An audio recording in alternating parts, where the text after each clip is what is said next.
Welcome to Aspects of Writing. I'm your host, James Kelly, and my co-host is Janet Corsi. The topic of today's show is the many aspects of publishing. Our guests for today's show are Brian Rouff and Morgan St. James. But before we get to our guests, my panel and I would like to read a few fun quips or quotes. And Jan, I'm going to let you start. I'd love to.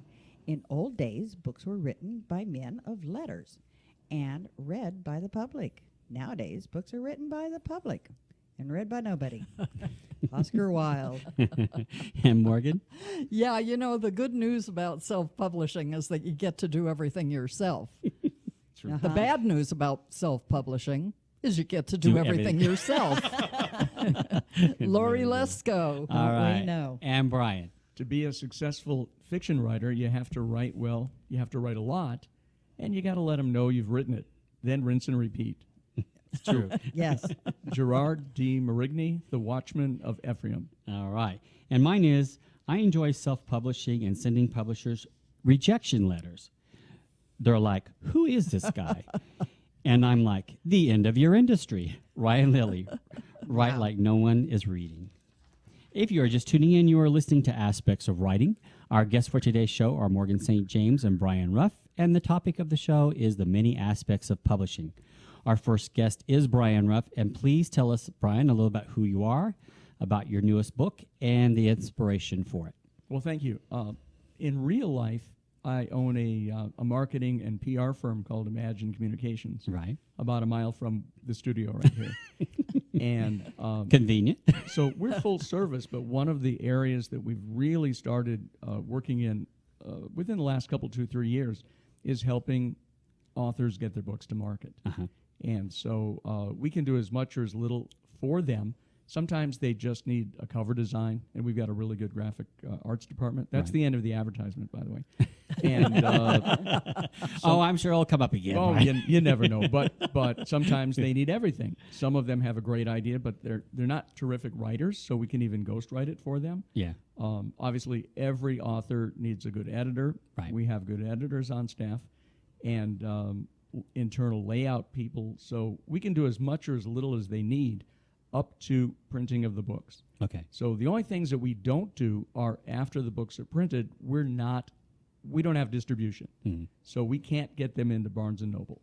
But you basically make the book to where it's presentable, like if they wanted to put it in the bookstore or whatever. Yeah. Our goal is to make sure that the books that we produce look exactly the same, if not better, than something coming out of a major publishing house. Right. Right. So then on the side, which means that I've got 2 full-time jobs, is Yeah. I'm a writer. And that's how I Right. got into This is the book reason you're writing. here today. Yes, sir. Yes. So about 15 years ago, I got frustrated with the Vegas books because they seem pretty superficial to me, the books, the movies, what have you. And I said, I could do better. You know, a lot of We things- always say that, don't we? a lot of things happen when you say, I can do better. And so I blithely went forward, not knowing what the heck I was doing. And you get your ideas out of the news and conversations you overhear and everything else. Yeah. And but being in the marketing business, I had a bit of an advantage from the standpoint that I had people that I worked with who could help me self-publish. And I got into self-publishing in 2001, which was really at the very Oh, wow. beginning Yeah. of that. And I met a couple people that were doing it even before me, but I kind of feel like I invented a lot of it as I went along. Uh-huh. Well, yeah. And the reason I did it is because I spent 18 months getting frustrated, going through 3 agents, getting really close to traditional publishing deals and having them fall apart at the last minute. And at the end of that year and a half, all I had to show for it was some good experience, but nothing else. Right. So And rejection letters. Yeah. Which is pretty much all of our of story. course, of yeah. course. Yeah, And the yeah. rejection letters, some of them were brutal. If I'd started I as a younger know. man, I would have just said, forget about it. I can't write, they know Yep. more than I do. So anyway, during that time, I've written 4 books. Okay. 2 I did on my own, All right. and 2 I've gone through traditional publishers. So Okay. I've got a foot in both camps, and I've got a feel for the advantages and disadvantages of both. There's not one that's inherently better than another. Which is why we want to talk about on the show. This is what Okay. we're Right. going to talk about. It depends It's on what your fits you strengths. best, Yeah, yeah. exactly. So the new book, and thank you for asking, is out on Kindle now. It's through Huntington Press, which is our local publisher, Okay. and it launches nationwide October 3rd. The reason I decided, it's called The House, I'm a terrible marketing guy, right? It's called The House Always Wins, and it's a Vegas ghost story. And I don't think that's ever been done before. And it's based on an actual, you wonder where the idea came from. It's based on an actual old house that our family lived in the early 2000s Uh-huh. that and we rehabbed it. Okay. And I always swore that the house was haunted, not in a bad way, but there was just a lot of weirdness going on. And I thought, like all of us do, this would make a great idea for a book. So there's a good way to be haunted? Yes, because I never felt like there was anything malevolent or nobody trying to steal my soul, although they might have. But We're not sure yet, huh? I'm not, who knows? Could have happened already. It might have. It's like Well, I go was ahead. lucky to be one of your early readers, and your thank you for ghost that. is funny. I love him. Well, thank you. The ghost is a Las Vegas mobster. Oh, okay. I like him already. And he's teaching our young couple. He's teaching this young woman who moved in there kind of the ropes, how to be tough. Okay. Because she's in a battle to try to keep the house from a corrupt casino owner, Okay. which is redundant, isn't it? We are in Las Vegas. Exactly right. So my goal with these books is to try to get Vegas right. I want to capture the Vegas that I know, that isn't just the Strip. Yeah. From the point of view of the people that live here, and we all love it and hate it, don't we? Yes, Yeah. yes. Brian, do you have a website or something? How can people find you? BrianRouff.com, ROUFF. All right. Okay. And the book's available on Amazon. It is available on Kindle. It launches on Amazon and in Barnes & Noble October 3rd. Yeah, because this book just came out. Just came out. Marvelous. Yeah. This is literally hot off the press, this one that we're looking at right here. I picked up my author copies on Tuesday. Oh, wow. Okay. Really hot off the. Yes. Ooh, my fingers are burning. Exactly. Well, if you're just tuning in, you're listening to Aspects of Writing with me, your host, James Kelly, and my co-host is Janet Corsi. Our guests are Morgan St. James and Brian Rouff, and the topic of today's show is the many aspects of publishing, and boy, do we have a lot to talk about. Our next guest is Morgan St. James. So, Morgan, please tell us a little bit about yourself.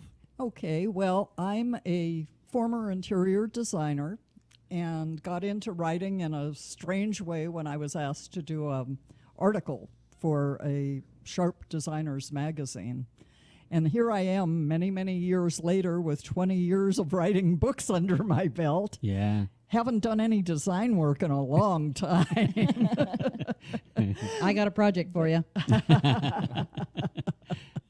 Well, I'll tell you, what I used to do is I was director of design for some residential developers. I used to do the model homes, the sales offices, all of those things.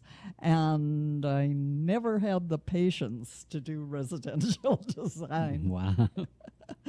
But anyway, back around 1995, my sister and I decided, like you, Brian, we could do it better. you Yeah. know?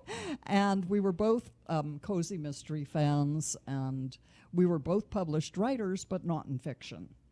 And so we put our heads together, and the first book that we came up with was the first Silver Sisters mystery book, A Corpse in the Soup.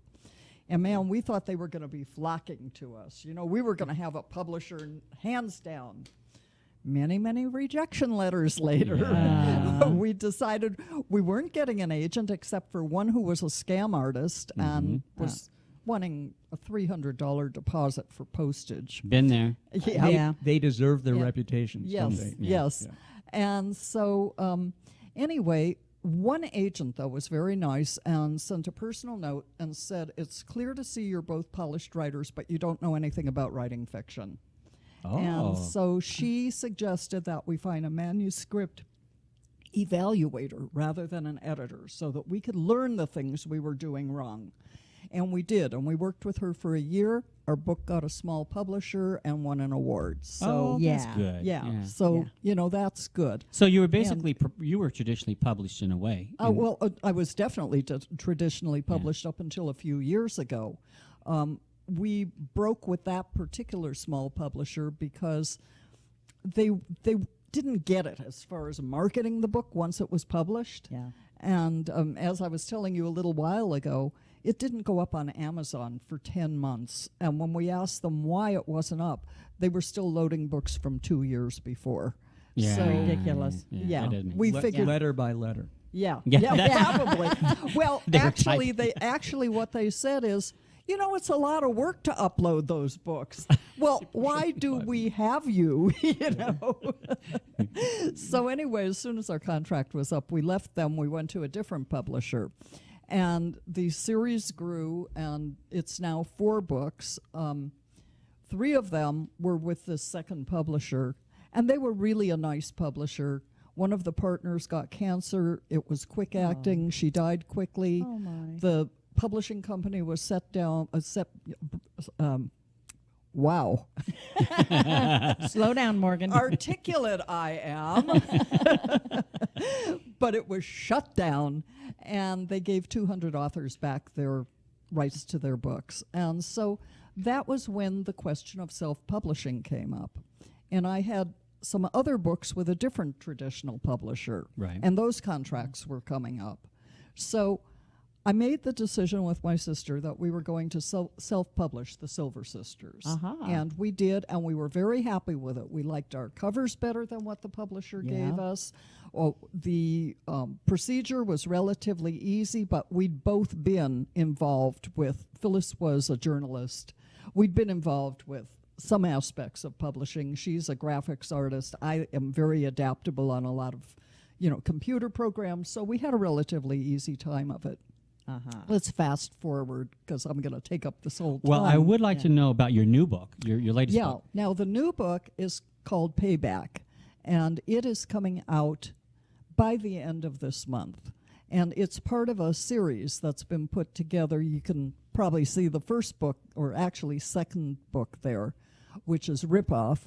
And as Brian was saying, and you were saying, it's really interesting how you can get inspired to do things from what you see in the news, what you hear on TV, Right. different things. In the case of Ripoff, it's a massive embezzlement scheme from the entity within the federal government that manufactures furniture in federal prisons. And the premise of the book is a $35 million ripoff. And it's kind of And- based on a true story. Well, let's say it's inspired. It's inspired. A true I would like to story. add that when you guys say the book here, just so the listeners know on radio, we also videotape the show. Okay. So they're not just making you imagine this. They're actually pointing to something You mean on the they video. don't have some kind of tinfoil on the radio that transmits images?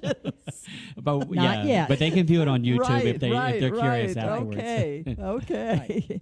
But anyway, so Ripoff came out. That was with a traditional publisher and has been moved over into self-publishing. Okay. And it was with a different traditional publisher than the Silver Sisters. Yeah. And then I got the idea that this would be a fun series because there's a lot of revenge involved in Ripoff. And so there's Getting Even, which is a little introduction to what happened and how Ripoff came about.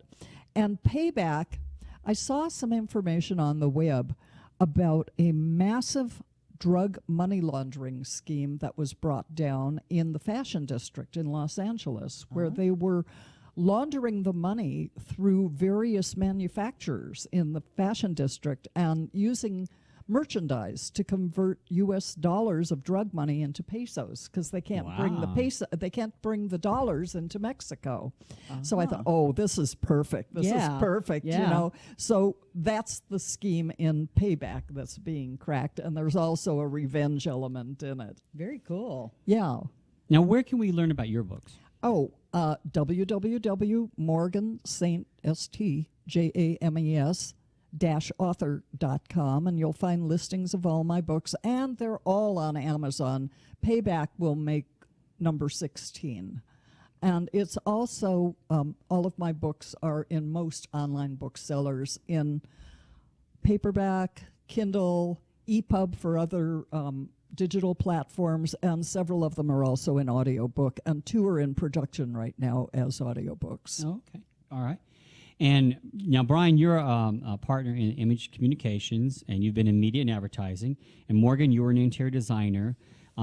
So we've talked, you just kind of mentioned it, but what influenced the whole publishing well, you talked about yours, Morgan, why you self-published because you were almost forced into it. Right. And Brian, what was the real reason you decided to do it? Frustration. Yeah. Again, that long, strange trip when you're new. Uh-huh. I was old, but I was new in the publishing world, and learning my way around and trying to do it all on my own, and then real excited because I got an agent, and then found out that I was better off on my own, and then I got another agent, and that guy fired me after 10 days. I understand that's his MO. I know a number of other authors. If he can't make a quick sale, you're done. So again, it was just, I really believed in the book. It was called Dice Angel. It's still around. Sold about 33,000 copies. Wow, that's very great. good. But I'm a marketing guy, Yeah. Right. But people say, well, you should be, rich. And you go, no, I plowed it all back into promotion and travel and everything else. And I always tell people, there's 1,000 easier ways to make money. This has got to be a labor of love. Well, Absolutely. it's interesting you said that too, because that you parlayed it back into the book. Because one of the things when I first started out publishing in '95, one of the things they used to say is if you have $100,000, you can make any book a bestseller. So if you can market it, people will buy it. It just depends on the marketing angle. It's grassroots. I mean, Right. I sold about half of those on the web, but I Okay. sold about half of them, talking to writers groups of anywhere from 6 people to maybe a couple hundred. Okay. And I always say it's like running for office, except it never ends. Exactly. You never stop running. But the good thing is you built your base. That's Yes. what's important, because building that base is so important, because once you have a base, like you have for the Right. Silver Sisters series, Morgan, Right. Then you have them to go back to when your next book comes out. You're exactly right. Right. From the Right. very beginning, it was more important to me to establish myself as a branded author, and I knew that the sales, if there were going to be any, would come after that, Yeah. because I was in Right. it for the long haul. Now, when Right. you guys started out, I'm just curious. When I started out in '95, it was under the premise that you wouldn't make money off your first or second printing. It would be like the third printing. Now, we didn't have digital back then. Right. But it would be basically the third printing before you would start to see a profit, because you had to order in large quantities back then. And, you had the cost factor plus the shipping and all that. Today, you can make money from the very beginning. Yes. Once you Yes. have, because it doesn't cost you anything to put it on Amazon. Yes. Yes. And Exactly. actually, our book, Incest, Murder, and a Miracle, has been very successful and is a self-published book. Yeah. And, one more thing I was going to add about the marketing. And interior design was only one of the things I did. I probably don't have enough fingers to count them off. Brian alone is. I'm not using them. But I also was a partner in a marketing and promotion company for 5 years. And the reason I'm mentioning this is that marketing a book is not like marketing other items. No. And I found that out very quickly, because a lot of my marketing expertise had nothing to do with marketing a book.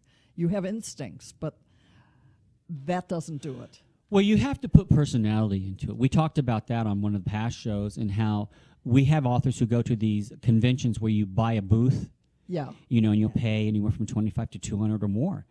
And the thing is, if you're just sitting there and you're just crocheting or on the phone or whatever, you're not going to sell any books. You have to have the personality to go with it, behind that book, to go up there and put it in people's hands. Well, it isn't even that alone, James. It's having the ability to motivate somebody to go, let's say, from your web page to buying the book, to motivate somebody to go to a book signing that you're having. Yes. Yeah. And that's a heck of a lot different than marketing. Well, in our instance, we did a lot of hospitality work with restaurants and hotels and casinos.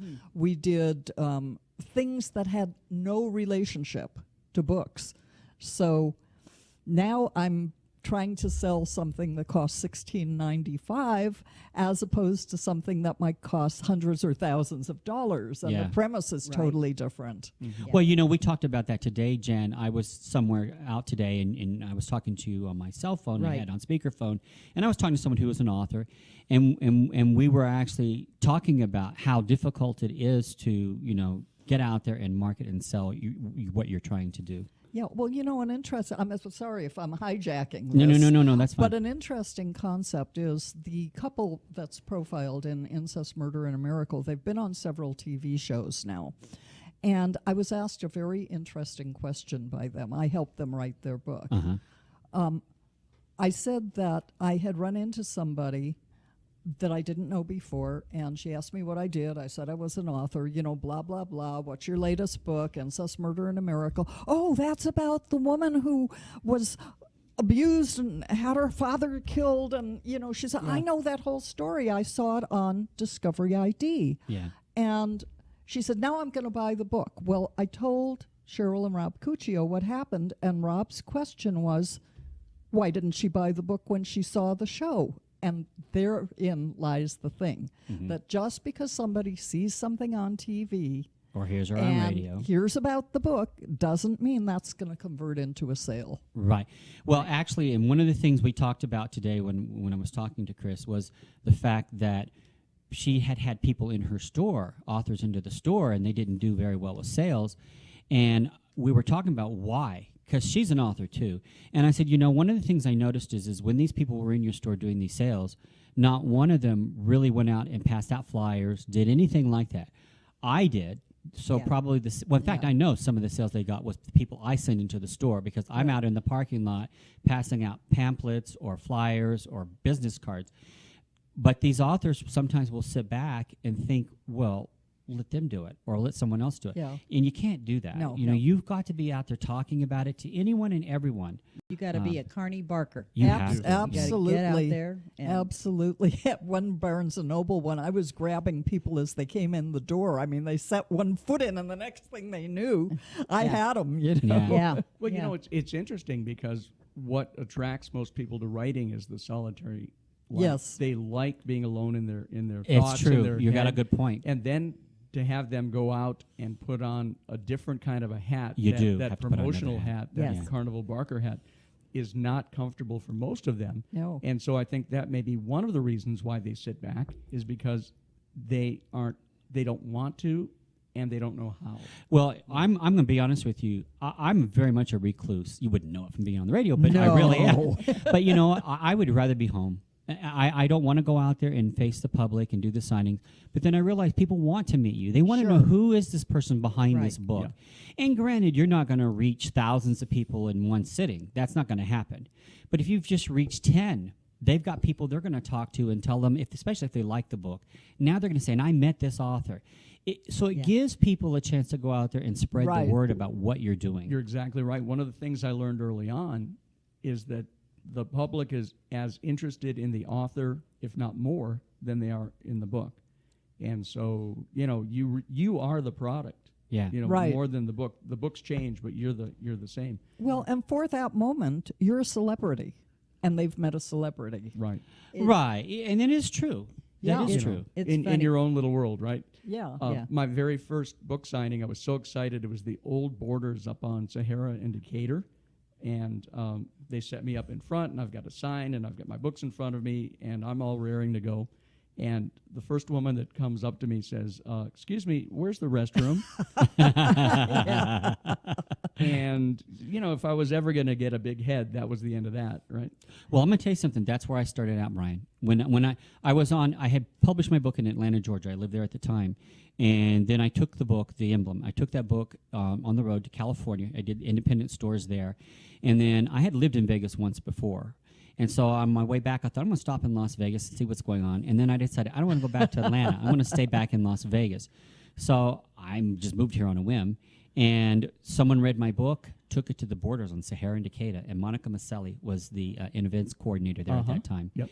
And Monica said, we're going to put this book in the store. She read it. Yeah. And then I remember vividly that she introduced me to Stephen J. Cannell, who was getting ready to do a signing there, and then Sidney Sheldon just a few weeks after that. So I had them mentor me on what I need to do, because I had done a few signings, but I really was green. And so Stephen J. Cannell gave me advice on what I need to do. Oh, he was a lovely man. He was so nice. And he basically suggested that I do a series of seminars, because I'm unknown, to help attract. Because he did that. He actually did an hour lecture before he did his signings. Because he said, even though I'm well known for like 21 Jump Street, Hill Street Blues, all that, he wasn't known as an author. No. So he said, I still have to do something to attract people to come into the store to read my book. And that's what he did. He did Right. and I watched him. It was 2 days before my signing, and you know what? It worked. And that's how I started out. And I remember my very first signing, I had 77, which doesn't sound like a lot, but I had 77 people show up for that. It's a lot. It So, is a lot. So the thing is that you got to find what works for you. And what works for you doesn't work for everyone. Right. Because Debbie Federico, who was an events coordinator at another store, Barnes & Noble's, had mentioned the fact that they don't always like someone doing a lecture, because it depends on what the lecture is about. Right. Sometimes it doesn't bring people into the store. She says that they have a hard time bringing people into the store. Right, yeah, with self-published authors. Yeah. So it's you do have to have a certain niche. Obviously, mine was on self-publishing, and back then, not too many people were self-publishing. No. So that was something everyone was interested in. And by the way, that continued for a year and a half at that store every month. Huh. Wow. Yeah. Very So- good. By the way, did you know that Stephen J. Cannell was seriously dyslexic and had been told as a kid that he'd never amount to anything? Oh, No. yeah. He spoke to the Sisters in Crime group in L.A. one time, and he was very candid about it. And he said that he had a terrible time, Yeah. and that he was always told that his sister was excellent and he'd never amount to anything. And then he kind of gave a cute little smile and said, I did it. Yeah, Yeah. that's right. Yeah. It's good motivation. Yeah, and you know, Yeah. I think that's part of what this show is about. Don't let anyone tell you can't accomplish something. Absolutely. And even though we're scaring you probably with some of the things we're going to be talking about when it comes to self-publishing, it's like anything in life. It always looks frightening when you go to do it. But once you've done it and then you do it again, it's like second nature to you. Right. And oftentimes, it's kind of like, I always equate this to work. Someone at work who knows everything, and they won't explain everything to you. They go, well, why didn't you just do that? And I'm thinking, well, I didn't know to do that. Because they know how to do it. So they don't know Yes. how to tell you. Well, so publishing is just like that. You need to go out there and learn. You're going to make mistakes, and that's okay. That's part of the process. Yeah. So- Well, you also need to know that even though it's called self-publishing, you don't have to be on your own. You know, Right. True. In fact, you can assemble a better team Uh-huh. potentially as a self-published author than you can if you're stuck Traditionally with published, listen, if you go through a big publishing house, you're at the mercy of who they assign to your account. Right. You might get a low-level editor. You might get an intern as a publicist. I mean, and then you're stuck. Yeah. One of my friends in L.A. had moved to Penguin, and from a Middle-East publisher, and they did the most atrocious cover on the first book they did for her, and she was just heartbroken because she had no say in it whatsoever. Oh. And the book didn't do well, and she was put on notice that if sales didn't improve, they were going to drop her, and she'd already left her other publisher. And so, it's, in some ways, it isn't a bed of roses either. Mhm. Well, Right. one of the big myths, especially new authors, think if they hook up with a big traditional publishing house, that the publishing house is going to do everything for them. And we all know And- that's not true. Yeah. Maybe 50 years ago, but Yeah. Right, if not ever. anymore. But boy, you're still 97% on your own. Yeah. Right. Well, Yeah. all these TV programs where it's a author who has her book out and she's got the limos and she's got all the crew with Right, her right, and right, she's right. got, or he. And the lines of and people. The reality is that author is probably sitting in a hotel room she paid for, calling a taxi and hoping to get Yeah, some right. appearances. Yeah. It's Yeah. perception. Right. But and in addition to that, it's kind of like what we equate to actors or directors. There's a handful who have the fame, but the majority are out there trying to accomplish that. So and we're all in that boat. I mean, Yeah.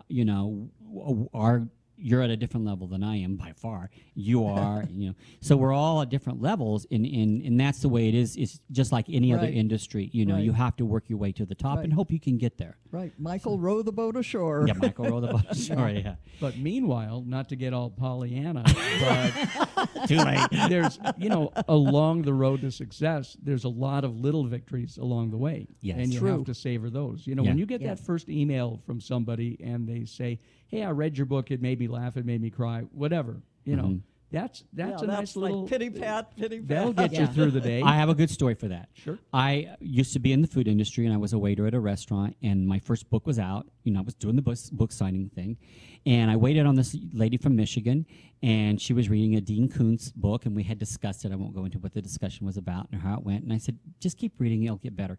So then I said, well, if you want a really good book, because I was getting ready to do a book signing, I said, I know a store that carries this book that just came out called The Emblem.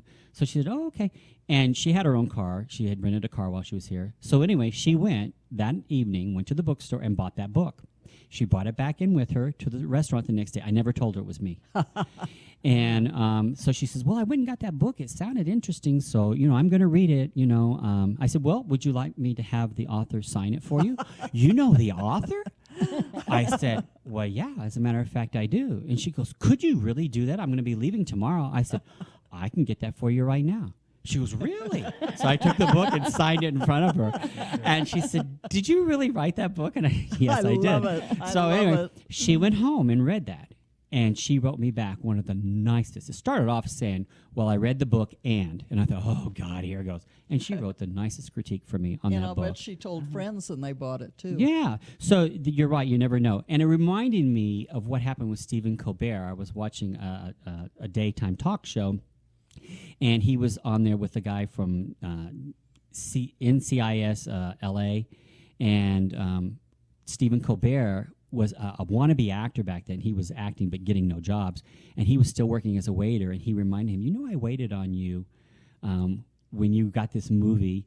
And he's going, you did? It's like, and it's funny, we don't know where we're going to go in life. And we No. never know what's going to. So I know I shocked that lady when I told her as her waiter that I wrote that book. Right. Yeah. Well, after I finished my first book, because that was the goal, was to see if I could do it. Uh-huh. And when I did that, I kind of felt good and proud of myself and said, everything else is gravy after this. Yeah. And then you just keep setting these incremental goals Yeah. along the way. But, really, it was kind of like, well, if I never accomplish anything else in my life, I did this. Yes. So Right. Yeah.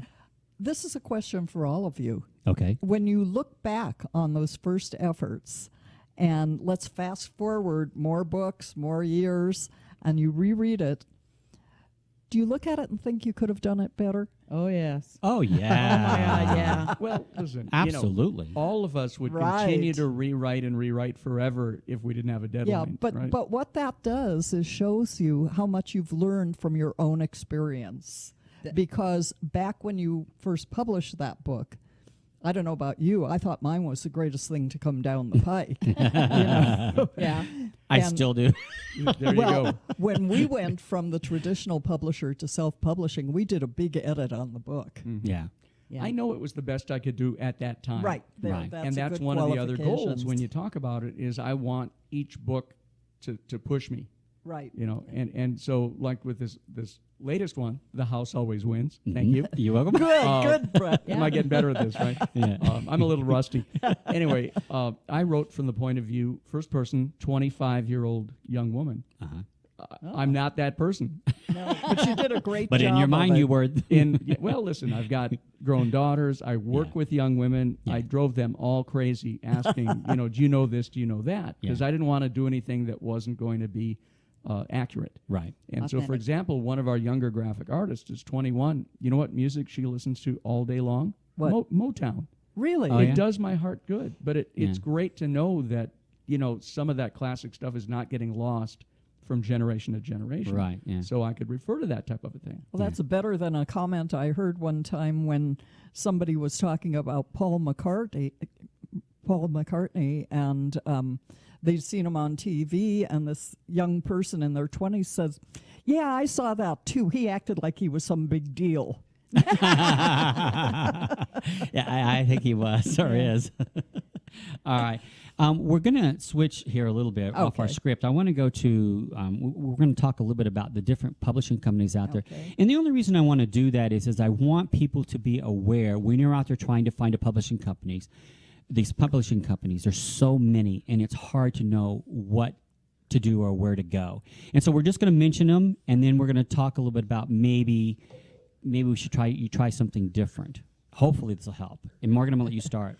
Yeah, well, one of the things that you really have to be careful about are scams because, man, they're out there for writers. yeah. Hundreds And of 'em. there was something called the American Biographical Institute, ABI, and it was a paid inclusion vanity directory that would publish a who's who. Oh my God, I can get published in who's who. Yeah. You know, and they were out of Raleigh, North Carolina, and they'd been publishing biographies since 1967, so they sounded pretty solid.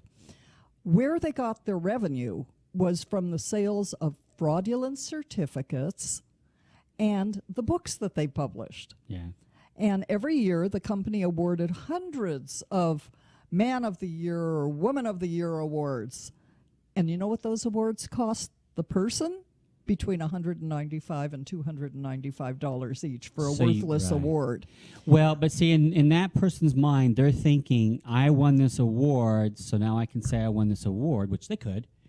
And some people wouldn't know, to be honest Right. with you. A lot of people wouldn't know that that's not legitimate. Oh, of course. Right. Of course. That's why you have to be very vigilant. Anyway, that company went bankrupt in 2012. Yeah, yeah. Surprise. Yeah, that's so important because we talked about this before we went on air, especially with poetry readings. There are people who want to get their poem in a book, and there's companies out there that they have a contest. They say send your poem in, and then they'll publish you in their book. But then they turn around and sell the book back to you. Yes. So Yeah. now you would think you would For be a getting retail free price. right? Yeah, you would think you'd be getting a free copy, but no, you're actually paying for that book. Sure. Right. Sure you are. It is absolutely a let the buyer beware industry. Yeah. It can be very predatory Yeah. every step of the way. Knowledge is power. Yeah, Brian, I'm going to let you take the next one. Sure. Biblio Bazaar is with Nabu Press. They do primarily historical reprints and things like that. Yeah. But over the years, since 2009, they've accumulated almost 300,000 titles. But they don't consider themselves really a publisher Yeah, as much as they do a software company. yeah, So you really need to, and you know, the lines are so blurred in terms of different kinds of publishers out there. yeah. You got to do your homework.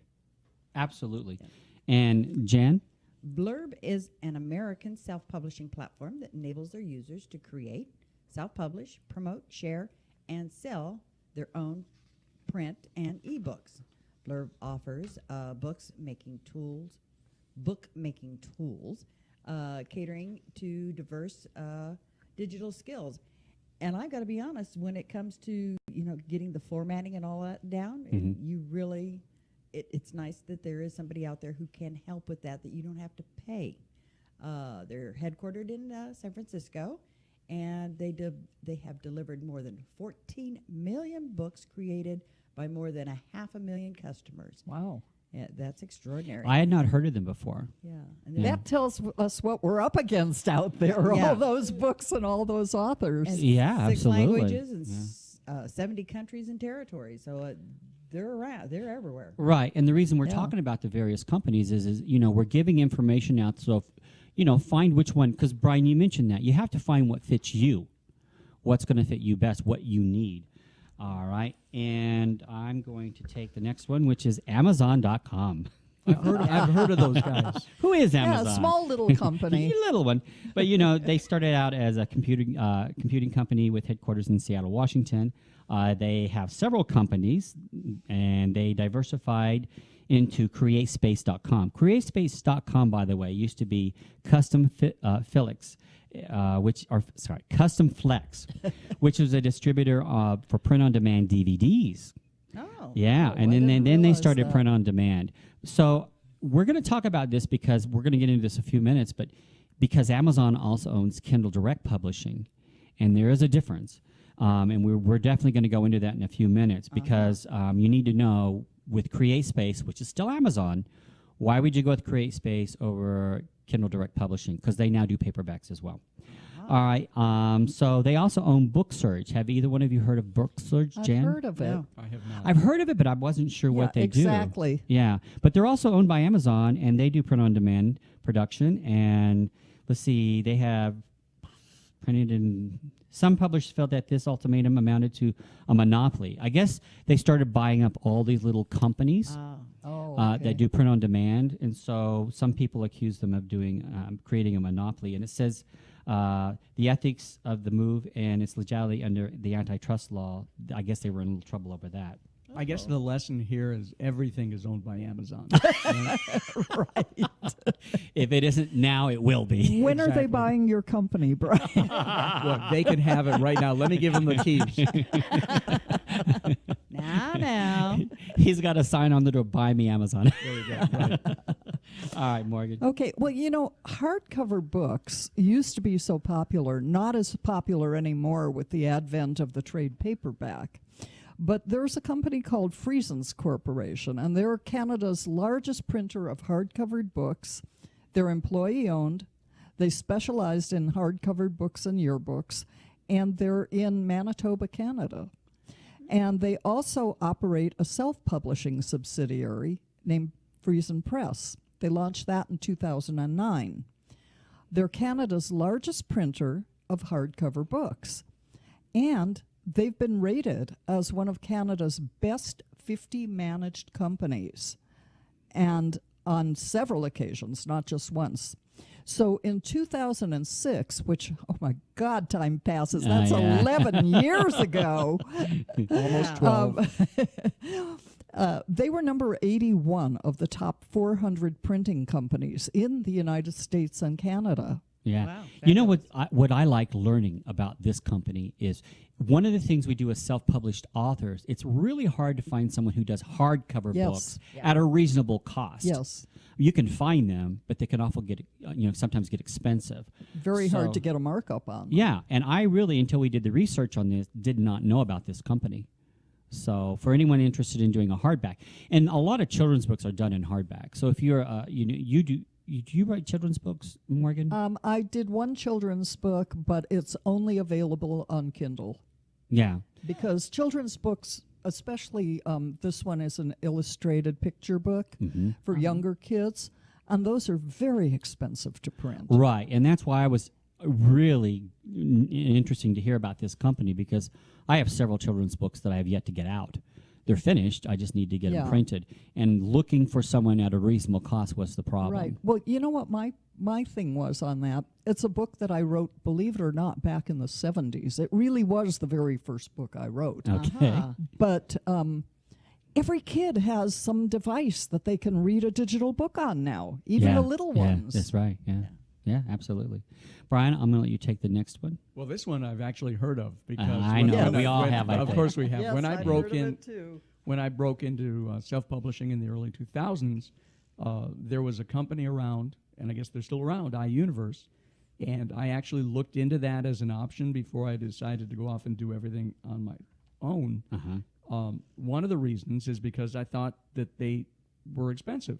Yes. Because they're more of a hybrid in the sense that they charge, and depending on their suite of packages that you look at, it could be $400 on the low side, it could be $10,000, $15,000 Right, on the high side. And I'm looking at that and I'm going, I can do this myself. It's like when you go to the mechanic and he gives you a list of all the stuff that he's charging $600 for, Right. and 500 of it is like, you could have done on your own. Not me. You could, I don't know. But I could teach you. But anyway, so and I recommend this. I think that if you're looking at these companies, ask for samples. Well, and Yes. what you said is Because I- important. Which part? Well, in the sense that so many people think I can't do this. So that's why they use a company like this, because they think, well, I know I'm going to spend, 5, 10, like you said, up to $15,000. Yeah. But you're thinking, I can't do this myself. It's too complicated. And the reality of it is, it isn't. Now, some people say I don't have the time. well, if you've got the money and don't have the time, then go for it. Yeah. But you know, the thing is that what I've noticed with companies, the majority of companies like this, there's like 13 out there that are sort of like this. They have a tendency to offer a large markup to the stores, which means that book has to sell for more. So a book that you would normally sell for $14 to $16.95 is going to sell for $24 to $26.95. Now it's not an impulse buy. Now it's a decision. And if you're new, which you probably are, or else you wouldn't be going through iUniverse or one of those companies, you're not going to be able to compete with. You're not going to get your book in the stores. A brand author. Right. Yeah. And I know people that have garages full of these books Absolutely. that they purchased that they cannot sell. Well, what will happen is though you will get your book in a store for a signing if someone says you could come in and do a book signing, but they're not going to keep it in the bookstore when you leave. Well, and that's the one problem. little trick that somebody told me a long time ago, I don't know if it still works, but if you bring in books for a signing and you still have books left, and it was self-published, you ask them how many of them they would like you to autograph. Because once you autograph them, they can't return them. That's true. Okay, I thought the same thing. No more? No more. No, and you know I have published other 'cause authors this as was, well. Yeah, this was Okay. true a That's few changed. years ago. No. That has changed completely. And trust me, I'm telling you something from my own personal experience. I had someone who did a book signing in Denver, Colorado. The company that he was going there to sign, I won't mention it, they wanted to order 60 books. I said, this is a new author. I would prefer you Too order many. 15. I'll have him bring some books with him. If he runs out, and then you can accredit those and then order them back through the distributor. And we do this all the time. They went ahead, called the author after talking to me, and I was his publisher, and they convinced him to order the 60 books. Ouch. He sold one book. Oh. Now, he autographed several, like 20 or whatever. I got every single one of those books back. Really? Except for the one that he didn't sell Really? 3 months later. I had another author who did the same thing, and even after a year, I was getting books back Wow. that were autographed. Huh. So, Okay, so right, and I was told the same thing Yeah, originally when I it's started changed out. then. It's And, changed. but they now can send those, well, they do. They just send them back. Right. So it doesn't matter that they're autographed. Those books still will. Okay. And I promise you that will happen. And then what do you do with them, right? That's Yeah. the thing. Is Well, that that's the thing. The only thing you can do is if you have a website, you could possibly sell them on your website as an autographed book, as long as they're not tattered. Because oftentimes, when your major distributors like Ingram or Baker and Taylor send them out, and then they don't sell in the store, and then they get shipped back to you. Remember now, they were shipped to them, put on the shelves, handled, people looked at them, sent back to you, reshipped again back to you. they are used. Yeah, Yes. and the covers are a little tattered and stuff, so you can't really sell it as a new book. Yeah. Well, And that's you, what- you can't do anything about that either. No. Did you have to pay for the postage for Everything. them to be You- returned? You pay for what it costs to print on the book, because keep in mind, when you're self-publishing, those books are print on demand. Even though Right. they're going through a major distributor, that distributor, and we're going to talk about that in a minute, which is Ingram. Ingram owns Lightning Source, Right. which is a print on demand. They get those printed through Ingram, or Ingram prints them through Lightning Source, and they ship them to Barnes and Nobles or Right. Books of Mayor or wherever they're going. So that's the catch to it. Is and those are the stores that will not keep your book if it's on the shelf for more than 3 months. No, The book no, that's business it. If is they a don't sell, they're gone. It's a consignment business. That's what people don't understand. Right. It is. Right. It's a way of getting your book in the store you couldn't otherwise if you don't go True. through them. But you're right, Brian. No matter what they want to call it, it's still a consignment. Sure it is, because they have dating on their invoices. They can take, up to 3 months, 6 months to pay, a Yeah. year? And since we're on that subject, just so people can understand this, I've mentioned this on the show before, on the store. You could go through Amazon, but they're not going to be able to distribute to the Barnes and Nobles or those type stores because they don't offer a big enough markup. Right. And what they're looking for is at least a 55% markup. So if you don't offer them a 55% markup, they're not going to carry your book. So that's why they can't get it through Amazon, because Amazon only offers a 40% markup. So that's why they're forced to go through someone like Ingram. And that's the catch-22. And your royalties aren't as much through them either. Right. So And that was the main reason I went with Huntington, is because their distributor is Pacific Group West, and they can get me into stores all over the country, into Barnes & Noble, which really is the only big retailer these days, right? Right. The only well, chain. yeah, you do have Books A Million though, and Powell Books. Powell's is not that big, but there's quite a few Powell's of those. is very hard to get into. My Yeah. nephew used to work for them. Yeah. And they're an amazing bookstore. I mean, they take up a square block, multi-story, Yeah. and you need a map to get around the store. But they're very, very hard to get into. Yeah. We had one of our authors do one in Chicago at Powell's Books. One of the things I noticed, though, at their stores, they're not very accommodating. They Yeah. don't go out of their way to help you, and as far as directing people in the store either to where you are. No. And there's another big one in Pasadena, Vroman's. And they actually charge an author to come in and do a signing if they approve them. Vroman. I thought that was a deli. No, not an F. It's a V. By the way, I need to bring this up. This is so important because we always talk about how the authors and how they have to present themselves at a book signing. But I recently went to, I will not mention names or a store, but I went. come on now. I went to a signing because of someone who we had on the show was going to do a signing. And when I drove up, there wasn't any cars around, and it was very quiet. And I thought, well, and the front of the store was kind of dark, but it said open. So I went ahead and went. I parked the car, and I walked over to the store. Didn't see anybody. Walked in, and there was someone sitting there on a stool with a laptop. And at first, they didn't say too much, and I said, "Oh, I'm looking for so and so." Now they knew who I was. Yeah. They knew me, and they go, "Oh, hi, how you been?" I said, "I've been fine." I said, "I'm looking for so and so," and they go, "No, I don't think that person's here." And I said, "Well, they were supposed to be doing a book signing here today." And then that person said to me, "Oh, I don't recognize that name, but I'm not good with names." And I said, my "Well," goodness. and I repeated the name again. I go, "I can't believe they're not here. Maybe they got the dates mixed up." In the back, the light was on, but the way they had them set up to do their signings, you couldn't see anybody. All you saw was a light on in the back room. That's not good. So then he said, "Oh, you know what? I think they're in the back." I think I know what store that was. So I went to the back, and there were 4 authors there. Yep, I know what store And no that people. was. Now, there was one person standing there talking to one author, but I think they knew each other. But in any case, I'm thinking, this is terrible. And then on the way out, this person complained to me saying, well, there were supposed to be 7 and 3 didn't show up. And I'm thinking, you have 4 here, though. It doesn't matter if you were supposed to have 7. You need to be pushing. I come into the store, immediately if I'm asking for a name, you should say, well, maybe it's one of our authors in the back. That's the way I would have handled it. Sure. Yeah. But to just say, oh, I don't know who that is. I would have put a sign on an easel up at the front of the store, book signing. And that's the other Yeah. thing. I didn't see any signs that told me who was in that store. One of the things is you cannot depend on the stores. That's my point. Yeah. You Bring your- cannot depend on the stores. Bring your own stuff just Right. in case. yeah. Right. Yeah. Have an easel that you can put out in front if you know Sure. you're going to be in the back of the store. Something. Now, I always do that anyway. I've always done that. I used to do events at one of the hotels here, and literally, I would have a sign outside in the lobby in front of the place where I'm Right. going.